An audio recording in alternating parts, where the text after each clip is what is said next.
नमस्कार अरूप कुमार शास्त्री 13 सेप्टेम्बर मंगल तुला राशिते ढोकाते कोन कोन राशि प्रचुर अर्थ रोजगार करबेन सेई दिक किन्तु खुले गेल। कोन कोन राशिर धनपति एवं करोड़पति हওয়ার योग सृष्टि हलो। विशेष करे विष राशि क्षेत्रे किन्तु चरम उन्नति, कारण विष राशि एकटू आधटू हलेও समस्यार मध्य चलছিল। সেই विष राशिर लग्नेर থেকে मंगल जे स्थाने बसे आछे सेटा चरम उन्नति देবে।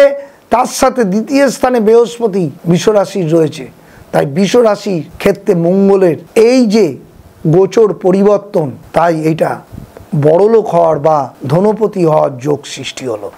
এর পরের রাশি হচ্ছে তুলা রাশি। তুলা রাশির ক্ষেত্রে মঙ্গল এই পরিবর্তন করাতে তাদের বাড়ি ঘরদোর বা ডেভেলপমেন্ট আসবে এবং প্রচুর ফাটকা ইনকাম হবে। কর্মক্ষেত্রে প্রমোশন আসবে এবং মানসিক শান্তি পাবেন, বিবাহিত জীবনে শান্তি পাবেন। সবচেয়ে বড় ব্যাপার হচ্ছে এতটাই উন্নতি হবে ঠিকঠাক চলতে পারলে কর্ম ব্যবসার ক্ষেত্রে ধনযোগ সৃষ্টি হলো এই মঙ্গলের গোচর পরিবর্তন। থার্ড হচ্ছে মকর রাশি। মকর রাশির গোচর পরিবর্তন দুর্দান্ত ভালো ফল দেবে।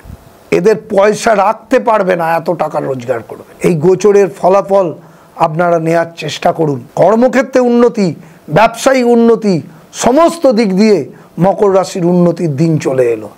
পারিবারিক উন্নতি এবং প্রচুর সম্পত্তি ফাটকা ইনকামও হবে মকর রাশির ক্ষেত্রে। এরপরে যে রাশিটা হচ্ছে সেটা হচ্ছে ধনু রাশি। ধনু রাশির ক্ষেত্রেও অভূতপূর্ব উন্নতি হবে, চরম সাফল্য, চরম পয়সা আসতে থাকবে এবং পয়সা ধরে রাখা যাবে না এই ডেভেলপমেন্টে। যদি ঠিকঠাক তারা পয়েন্ট ওয়াইজ ব্যবসা করে বা ঠিকঠাক চাকরি করে তাহলে প্রমোশন, আর্থিক উন্নতি, প্রচুর পরিমাণে সাফল্য আসবে। দ্বিতীয় কথা হচ্ছে তাদের পারিবারিক উন্নতিও প্রচুর পরিমাণে হবে। এরপরে শেষ রাশি হচ্ছে মীন রাশি। মীন রাশির ক্ষেত্রে ডেভেলপমেন্ট 7.5 চললেও তাদের কিন্তু আস্তে আস্তে ডেভেলপমেন্ট আসতে শুরু করে দিল, কারণ বৃহস্পতি তাদের ভালো পজিশনে আছে।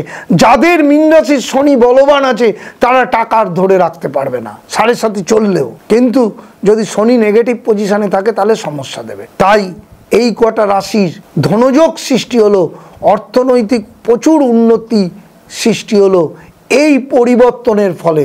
এই পরিবর্তন 13 সেপ্টেম্বরে যে মঙ্গল তুলা রাশিতে প্রবেশ করেছে এর ফলে এই কটা রাশির প্রচুর অর্থনৈতিক উন্নতি হবে। আপনারা অবশ্যই আমার সাথে যোগাযোগ করবেন যাদের অ্যাস্ট্রোলজিক্যাল গাইড দরকার। ইউটিউব চ্যানেলটাকে সাবস্ক্রাইব করবেন এবং প্রত্যেক মুহূর্ত আমার যে টিভি চ্যানেলের অনুষ্ঠান সেগুলো তো দেখছেনই, তার সাথে ইউটিউবে চোখ রাখুন।